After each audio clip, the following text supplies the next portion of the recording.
एक बड़ी चोरी करने के बाद एक चोर कपल एक बहुत ही अच्छे से आइलैंड पर जाकर रहने लग जाते हैं। क्या पूरी जिंदगी काटने के लिए प्यार काफी रहेगा या फिर इन्हें धोखा ही मिलेगा? पैरेलल में इनके पीछे FBI का एक एजेंट हाथ धोकर पीछे पड़ा था। हेलो फ्रेंड्स, आज मैं आपको आफ्टर द सनसेट 2004 की एक क्राइम हॉलीवुड मूवी एक्सप्लेन करने वाला हूँ।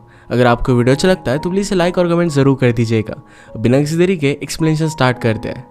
मूवी स्टार्ट होती है और हम एक बास्केटबॉल का गेम खेलते हैं जहाँ पर हमारे मेन कैरेक्टर जिसका नाम है मैक्स, इस पर नजर रखी जा रही थी। पैरेलल में FBI के एजेंट्स ये नेपोलियन का डायमंड ले जा रहे थे। उन्हें शक था कि 3 डायमंड्स में से फर्स्ट उसने चुराया और सेकंड भी चुराने की वो कोशिश करेगा। इस FBI की टीम में स्टैन नाम का एजेंट था जिसे मैक्स ने ऑलरेडी एक बार चकमा दिया हुआ है। उसने हीरा अपने पास रखा और वो बहुत ही प्रोटेक्टिव था। सिग्नल पर इनकी गाड़ी रुकती है तो एक आदमी आकर इनकी कांच पोंछने लग जाता है। बड़ी चालाकी से उसने गाड़ी का कोड स्कैन कर लिया था। ये कोड स्कैन होने के बाद मैक्स को पता चल गया। अचानक से मैच से एक आदमी उठ जाता है और वहां पर वो शोर मचाने लग गया। सारी सिक्योरिटी का अटेंशन वहां से चला गया और मैक्स वहां से भाग जाता है। इसके बारे में स्टैन को पता चला तो कहता है कि जल्दी से जल्दी उसे ढूंढो। गेम की स्क्रीन पर मैक्स उन्हें दिख रहा था पर फिजिकली उसे ढूंढ नहीं पा रहे थे क्योंकि मैक्स ने इस स्क्रीन को हैक कर लिया था। मैक्स एक ऊंची सी बिल्डिंग पर गया जहां से वो स्टैन को देख सकता है। जहां पर डायमंड एक्सचेंज होने वाला है तो सब लोग गाड़ी से उतर जाते हैं पर स्टैन नहीं उतरता। मैक्स दूर से इस गाड़ी को हैक कर लेता है और इसी को चलाने लग गया। सबने इस गाड़ी को खोलने की बहुत कोशिश की पर कोई भी ये कर नहीं पाता। ये गाड़ी जल्दी से वहां से जाने लग जाती है। सारे FBI के एजेंट उसका पीछा करने लग गए। स्टैन बाहर निकलने की बहुत कोशिश करता है पर निकल नहीं पाता। ये गाड़ी एक सुनसान सी एली पर आ जाती है। एक बड़े से ट्रक ने उसे पुश कर स्टोरेज में डाल दिया। मैक्स वहां पर आ जाता है और सिग्नल पर जिस आदमी ने स्कैन किया था वो भी वहां पर आ गया। वो आदमी एक्चुअल में डिस्गाइज करी हुई मैक्स की गर्लफ्रेंड थी जिसका नाम है लोला। सारी चोरियां ये दोनों एक साथ ही करते हैं और एक दूसरे से बहुत प्यार करते हैं। इसके बाद वो स्टैन के पास आए। स्टैन गोली चलाने की कोशिश करता है पर एक ग्लास बुलेट प्रूफ था। गाड़ी का इंजन खोलकर स्मोक से उस स्टैन को बेहोश कर देते हैं। बेहोश होते होते स्टैन ने इंजन में गोली मारी और मैक्स के कंधे पर लगती है। ये ज्यादा कुछ सीरियस इंजरी नहीं थी और वो बच जाता है। फाइनली उन्हें सेकंड डायमंड भी मिल जाता है और एली में उन्होंने स्टैन को छोड़ दिया। स्टैन की करियर में एक बहुत ही बड़ी हार थी। दूसरी तरफ मैक्स और लोला एक आइलैंड पर जाकर मजे कर रहे थे। उनके पास अब इतने पैसे थे तो पूरी लाइफ उन्हें कुछ भी करने की अब जरूरत नहीं है। वहां पर जाकर वो बहुत सारे मजे करते हैं। वो शादी करने वाले थे तो लोला मैक्स से पूछती कि क्या अब तक तुमने अपने वॉव्स को लिखा हुआ है? मैक्स कहता है कि जल्दी मैं उन्हें कंप्लीट कर दूंगा। इस आइलैंड के अलग अलग कपल्स को मिलकर उन्हें वो फ्रेंड्स बनाना चाहते थे। ऐसे वो बहुत सारे लोगों से मिलते हैं पर कोई भी उन्हें अच्छा नहीं लगता। बहुत सारा टाइम गुजर गया था और एक ही सेम रूटीन से मैक्स बोर हो चुका था। लोला को एक लड़की का ब्रेसलेट बहुत अच्छा लगता है। मैक्स कहता है कि तुम्हें उसे चुराना चाहिए, तुम्हें बहुत पसंद है। लोला कहती कि अब मैंने वो लाइफ छोड़ दी है। डिनर के बाद वो आदमी पे करने लग गया पर मैक्स ने ऑलरेडी उसका वॉलेट चुरा लिया था। उसे पैसों की अब जरूरत नहीं थी पर उस लाइफ को मिस करता है। बीच के बार के बारटेंडर के साथ उसकी फ्रेंडशिप हुई। लोला अपना टाइम स्पेंड करने के लिए अलग अलग हॉबीज ट्राई करती है। डीप सी ड्राइविंग, टेनिस, इस टाइप की अलग अलग हॉबीज वो ट्राई करती रहती है। मैक्स को अब तक कोई भी चीज अच्छी नहीं लगी। एक दिन उसे ढूंढकर स्टैन उस आइलैंड पर आ जाता है। घर में घुसकर सारी चीजें चेक करने लग गया। मैक्स जब घर पर आता है तो उसे तुरंत पता चल गया कि घर में कोई है। उसने पॉइंट से गन लगाई और स्टैन पर रखी। स्टैन कहता है कि तुम FBI एजेंट को नहीं मार सकते। मैक्स कहता है कि तुम मेरे घर में घुसकर आए हो। स्टैन ने भी अपनी गन निकाल ली। मैक्स कहता है कि इस आइलैंड पर FBI को अलाउड नहीं है। स्टैन ने कहा कि यहाँ पर तो मैं सिर्फ वैकेशन के लिए आए हो। मुझे पता है कि तुम 3rd नेपोलियन डायमंड भी चुराने वाले हो। उसे एक क्रूज का ब्राउचर दिखाता है जिसमें नेपोलियन डायमंड यहाँ पर आने वाला था। स्टैन ने कहा कि तुमने सिर्फ यही एक डायमंड नहीं चुराया है। वो क्रूज यहाँ पर 1 वीक तक रहने वाली है पर मैं तुम्हें उसके पास भी नहीं जाने दूंगा। मैक्स उसे बेइज्जत कर वहां से निकाल देता है। ये ब्राउचर देखकर मैक्स इस बात पर सोचने लग गया। आज जो हुआ था, लोला घर वापस आने के बाद मैक्स ने उसे सब कुछ बता दिया। लोला उसे पूछती कि क्या हम इस आइलैंड पर इसी वजह से आए थे? मैक्स कहता है कि इस आइलैंड को तुमने चूज किया था, मेरा इसमें कोई भी हाथ नहीं है। लोला मैक्स को जानती थी। उसे कहती है कि शायद तुम्हें लग रहा होगा कि किसी टाइप का गिफ्ट है पर ऐसा नहीं है। गॉड सिर्फ हमारे साथ खेल रहा है। हम वो लाइफ छोड़ चुके हैं और फिर से उसमें अब नहीं जाने वाले। वो घर में आई तो मैक्स ने सारा घर तहस नहस कर दिया है। शायद स्टैन ने सर्विलेंस कैमरा वगैरह प्लान किया होगा तो इसलिए उसने सब कुछ चीजें देखी। लोला तुरंत अपना कैमरा चेक करती है। इस कैमरे में मैक्स को जो गोली लगी थी ये उसने छुपा कर रखी थी। इस गोली से वो प्रूव कर सकता है कि मैक्स और लोला उस दिन क्राइम सीन पर थे। मैक्स ने कहा कि तुमने वहां उसे रखा ही क्यों था? लोला कहती कि वो एक रिमाइंडर था कि मैं तुम्हें खोने के कितने करीब आ गई थी। उसे कहती कि मैं बुलेट को वापस ला दूंगी। स्टैन जिस होटल में रुका हुआ था उसका होटल मैनेजर उसे मिलने के लिए आता है। उसने कहा कि हमारे प्रेसिडेंशियल स्वीट में आपका अपग्रेड हो चुका है, ये सारे अमीर लोगों को मिलता है। और मैनेजर को स्टैन को देखकर वो अमीर नहीं लगता, उसे वो जज कर रहा था। स्टैन को ये बहुत पसंद आता है। उसने मैक्स को कॉल लगाया और कहता है कि तुम इस तरीके से मुझे ब्राइब नहीं कर सकते, तुम कहीं पर भी जाओ मैं हमेशा तुम्हारा पीछा करता रहूंगा। मैक्स कहता है कि ये कोई ब्राइब नहीं है, मैं जिस तरीके की लाइफ जीता हूँ उसकी तुम्हें एक टेस्ट में दे रहा था, तुम मेरी स्टीलिंग के पीछे मोटिव फिर समझ सकते हो। मैक्स ने मसाज के लिए उसके पास लड़कियां भेजी जो उसे बहुत अच्छा लगता है। स्टैन इन सब चीजों को बहुत एंजॉय कर रहा था। वो लड़कियां उसके घर से उस गोली को चुरा लेती है। वो जब डिनर कर रहे थे तो स्टैन ने भी उन्हें ज्वाइन किया। मैक्स वहां पर एक पुलिस ऑफिसर लड़की को नोटिस करता है। उसने लोला से कहा कि स्टैन को डांसिंग के लिए लेकर जाओ। ये पुलिस ऑफिसर लड़की हमारी और एक मेन कैरेक्टर है जिसका नाम है सोफी। सोफी फियरलेस थी और किसी के भी पीछे जाने से डरती नहीं थी। आज वो एक पॉलिटिशियन से बात करने के लिए आई थी। उसे कहती कि तुम्हारा कितना भी इन्फ्लुएंस हो पर फिर भी मैं तुम्हें छोड़ने नहीं वाली, तुम मुझे रिश्वत देकर बाय नहीं कर सकते। मैक्स ने फिर सोफी से बात की। उसने कहा कि स्टैन के पास गन है जो इस आइलैंड पर अलाउड नहीं है। सोफी फिर स्टैन को ले जाकर उसकी तलाशी लेती है। स्टैन उसे समझाने की कोशिश करता है कि वो FBI है पर वो मानती नहीं। स्टैन ने उसे समझाया कि यहाँ पर मैं चोर को पकड़ने के लिए आया हूँ, पर सोफी उसकी बात नहीं मानती और उसे पुलिस स्टेशन में लेकर गई। पुलिस स्टेशन में स्टैन की आइडेंटिटी कंफर्म होती है। सोफी का सुपीरियर उसे कहता है कि तुमने पॉलिटिशियन को धमकी दी, तुम्हारे एटीट्यूड को लेकर हमें बात करनी पड़ेगी। सोफी कहती कि जब हम मैरिड थे तो तुम मेरा एटीट्यूड चेंज नहीं कर सके, अब तुम क्या करोगे। स्टैन को सोफी अच्छी लगी थी। मैक्स और लोला अपने घर से मूनलाइट देखते हैं। लोला कहती कि लाइफ में और क्या चाहिए। इस बात से मैक्स भी एग्री करता है। इसके बाद वो दोनों इंटीमेट हो गए। स्टैन सोफी को डिनर के लिए लेकर जाता है। पूछता है किसी स्ट्रेंजर से मिलने के बाद शॉर्टेस्ट टाइम में तुमने कब उसे किस किया है। सोफी कहती कि मैं तुम्हारे जाल में नहीं फंसने वाली, हर कोई आइलैंड की लड़कियों के साथ फ्लर्ट करता है। वो उसे पूछती कि तुम मैक्स के पीछे क्यों पड़े हो। स्टैन कहता है कि मैक्स ने जब फर्स्ट डायमंड को चोरी किया था तो मैं उसका पीछा कर रहा था। उसकी कार पर 2-4 गोलियां भी मैंने चलाई हुई थी। अगले दिन उसके ऑफिस में एक पार्सल आया था जिसके नोट पर लिखा हुआ था कि नेक्स्ट टाइम गाड़ी के टायर्स को पंचर करना। 2 बार मैक्स ने उसे इसी तरीके से फूल किया है। इन सब से वो गुस्सा था और उसे पकड़ना चाहता था। सोफी कहती कि पुलिस स्टेशन में मेरी रिस्पेक्ट बढ़ाने के लिए एक बड़े क्रिमिनल को मुझे बस्ट करना है। तुम्हें यहाँ का कुछ पता नहीं है तो मैं तुम्हें हेल्प कर सकती हूँ। इस बात के लिए स्टैन मान जाता है। अगली सुबह मैक्स जल्दी घर से निकल गया और डायरेक्टली क्रूज पर आया। स्टैन ने वहां पर ऑलरेडी सिक्योरिटी को पता कर रखा था और वो भी वहां पर पहुंच जाता है। वो कहता है कि यहाँ पर हर जगह पर कैमरेज लगे हुए हैं, हर जगह पर ऑटोमेटिक गन्स भी है और गार्ड्स भी हमेशा होते ही है, तुम यहाँ से कुछ भी चोरी नहीं कर सकते। मैक्स कहता है कि ये बात तो सच है और इसके बाद वो वहां से चला गया। शाम में उस डायमंड को देखने के लिए लोला भी वहां पर जाकर आई। मैक्स को बाहर गैंगस्टर का आदमी जबरदस्ती गन लगाकर अपने बॉस के पास लेकर जाता है। बॉस का नाम था हेनरी। हेनरी कहता है कि मैं तुम्हें जानता हूँ, इस आइलैंड को तुम्हारी जरूरत है, या इस आइलैंड पर आने का मेरा एक ही मिशन था कि यहाँ के लोगों को मैं एम्पावर करूँ।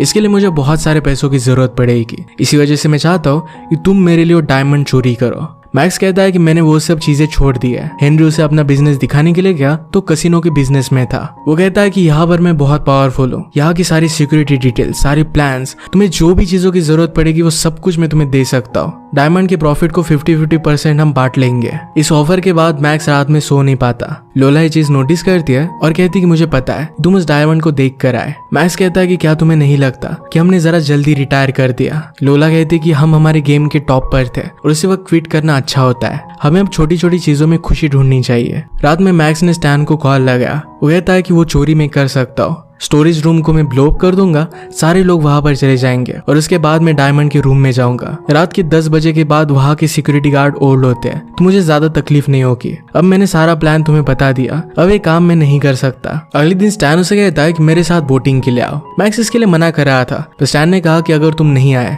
पुलिस स्टेशन में लाकर तुम्हें हम बहुत मारेंगे। मैक्स के पास फिर जाने के अलावा कोई ऑप्शन नहीं था। स्टैन को मैक्स की घड़ी बहुत पसंद आती है पर वो बहुत ही एक्सपेंसिव थी। स्टैन मैक्स को अपनी बॉडी पर लोशन लगाने के लिए कहता है। हम देख सकते हैं कि उन पर कोई नजर रख रहा था। फिशिंग करते हुए उन्हें एक बहुत ही बड़ा शार्क मिला।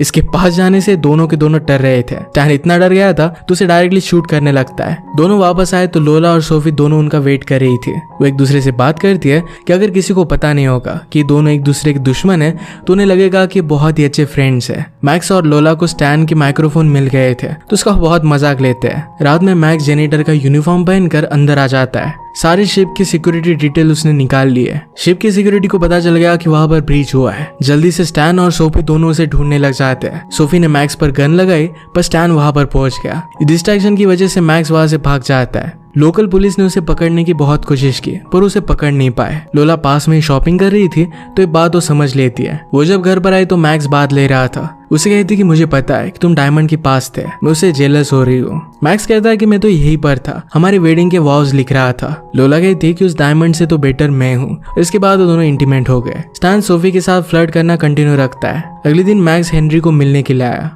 हेनरी उसे सब कुछ देने के लिए रेडी था पर मैक्स उसे प्लान दिखाता है। कहता है कि ये काम कोई भी कर सकता है। बोर्ड की वायरिंग में जाकर तुम्हें एक वायर कट करनी पड़ेगी, उसके बाद सिक्योरिटी तुम्हें देख नहीं पाएंगे। तुम वहां पर एक बम लगाओगे और उसके बाद हीरा चोरी कर लोगे। हेनरी प्लान सुनकर इम्प्रेस था। उसे कहता है कि अब हम दोनों कभी भी नहीं मिलेंगे। पूरे समय स्टैन उसका पीछा कर रहा था। मैक्स ने उसके होटल पर कॉल लगाया पर स्टैन ने अपने सारे कॉल्स खुद को फॉरवर्ड कर दिए थे। मैक्स फिर फेस्टिवल में आ जाता है। वहां के एक आदमी को उसने पैसे दिए। उस भीड़ में वो आदमी स्टैन को इंजोर कर देता है। मैक्स स्टैन को कॉल कर बताता है कि नेक्स्ट टाइम से मेरा पीछे इतने पास होकर मत करना। मैक्स के वॉल्स की नोटबुक लोला के पास पड़ी थी। उसने उसे पढ़ी पर उसमें कुछ भी लिखा नहीं था। इस बात से वो बहुत ही ज्यादा अपसेट हो जाती है। स्टैन के पास सोफी आती है। उसे जहां पर लगा था वहां पर उसने उसे किस कर लिया। इसके बाद बात आगे बढ़ी और ये दोनों इंटीमेट हो जाते हैं। रात में स्टैन बहुत ही ज्यादा ड्रंक हो चुका था। बारटेंडर मैक्स को कॉल लगाता है। मैक्स ने उसे बिठाया और उससे पूछा कि प्रॉब्लम क्या है, इस तरीके से तुम बिहेव क्यों कर रहे हो। स्टैन कहता है कि आज मैं सोफी के साथ था,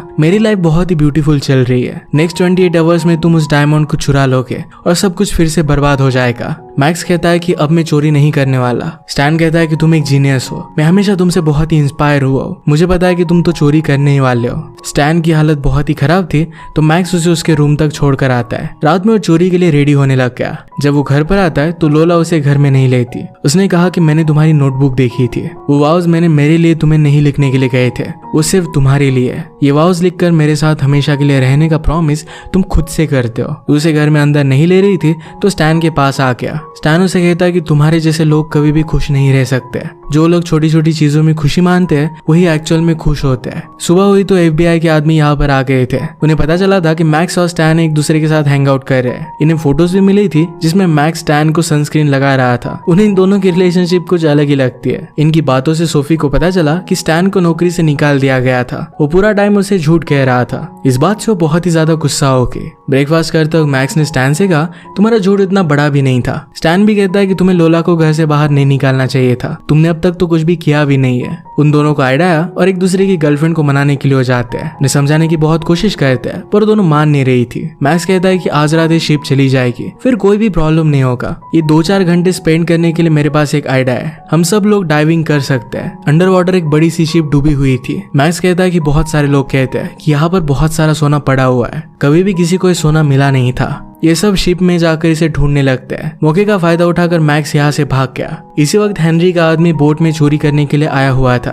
उसने बोट की वायरिंग कट की पर मैक्स ने उसे गलत इन्फॉर्मेशन दी थी। इससे सिक्योरिटी अलर्ट हो जाती है और उसे पकड़ लेती है। मैक्स शिप की वेंट से होकर हीरे के ऊपर था। उसने अपना डिवाइस नीचे भेजा। एक केमिकल से उसके ऊपर का ग्लास वो पिघला देता है। सब लोग मैक्स को पूछ रहे थे कि वो कहाँ पर है तो मैक्स उन्हें झूठ बोल देता है कि मैं अंदर हूँ। मैक्स ने उस हीरे को निकाल लिया। अलार्म्स बजने लग गए और सिक्योरिटी जल्दी से वहां पर पहुंच जाती है। सब लोग ऊपर शूट करने लग गए। मैक्स इससे बाल बाल बचता है। सबको मैक्स कहीं पर भी मिल नहीं रहा था पर तुरंत वो वहां पर आ जाता है। स्टैन को मैक्स पर शक जाने वाला था तभी लोला उसका ऑक्सीजन निकाल लेती है। वो उसे बचाते हैं और मैक्स वहां पर पहुंच गया और सब लोग बाहर आ गए। बीच पर आकर वो सेलिब्रेट कर रहे थे तभी सोफी को मैसेज आया कि हीरा चोरी हो गया है। वो दोनों उस पर बहुत ही ज्यादा गुस्सा हो जाते हैं। सोफी उसकी तलाशी लेने लग गई पर कहीं पर भी सोना उसे नहीं मिलता। स्टैन कहता है कि तुम खुद को रेजिस्ट नहीं कर पाए, तुमने मुझे फिर से धोखा दे ही दिया। उसे लगा था कि उसका फ्रेंड है। लोला को तो पता था कि मैक्स ने चोरी की है और इस वजह से वो बहुत ही ज्यादा गुस्सा हो जाती है। घर आकर मैक्स इस बात के लिए एडमिट भी करता है। वो कहती कि मैं हमेशा तुम्हें हेल्प करती थी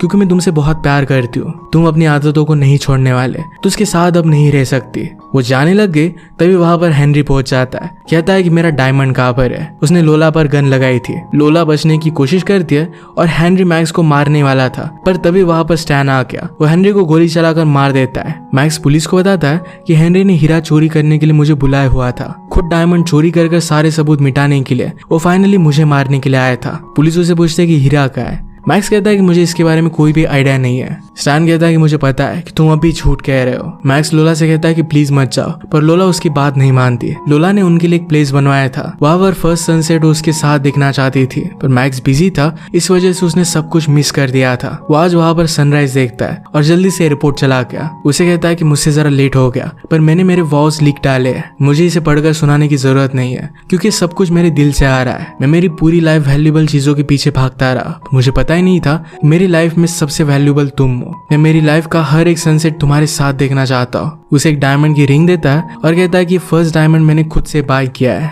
लोला इस बात पर हंस देती है और इसके बाद उसे किस कर लेती है। बीच पर बैठकर मैक्स जब एंजॉय कर रहा था तो उसके बाद स्टैन आ गया। मैक्स की तरह एक एक्सपेंसिव वॉच उसने पहनी हुई थी। जिस रात वो ड्रंक हो चुका था वही ड्रिंक वो पी रहा था। मैक्स भी ये ड्रिंक ट्राई करता है पर नॉन अल्कोहलिक थी। स्टैन कहता है कि मैं सब कुछ नाटक कर रहा था। उस रात तुमने मुझे होटल तक छोड़ दिया, इसके बाद मैंने तुम्हारा पीछा किया। तुम कहाँ पर डायमंड छुपाने वाले हो ये सब कुछ मुझे पता था। ये डायमंड अब स्टैन ने निकाल लिया है। वो बहुत ही खुश है और अब मिलीनियर बनने वाला है। वो मैक्स को कहता है कि फाइनली मैंने तुम्हें हरा ही दिया। मैक्स कहता है कि मेरे पास अब लोला है, उसे लाइफ में अब कुछ भी नहीं चाहिए। मैक्स ने लोला को ये सब चीजें बताई और लोला कहती है कि कुछ चीजें तुम जीत जाते हो और कुछ चीजें हार जाते हो। स्टैन एयरपोर्ट पर आया पर अचानक से उसकी पूरी गाड़ी लॉक हो गई। मैक्स ने फिर से उसकी गाड़ी को हैक कर लिया था और उसे गोल गोल घुमाकर फिर से अपने पास लेकर आता है। इस बार भी उसे जीतने नहीं देता, पर ये चीज उसने लोला की परमिशन से की थी। इसी के साथ आज का वीडियो हम खत्म करते हैं। अगर आपको मूवी एक्सप्लेनेशन अच्छा लगा तो प्लीज इसे लाइक और कमेंट जरूर कर दीजिएगा। बहुत सारी मूवीज लेकर आते रहता हो तो प्लीज चैनल को सब्सक्राइब कर दीजिए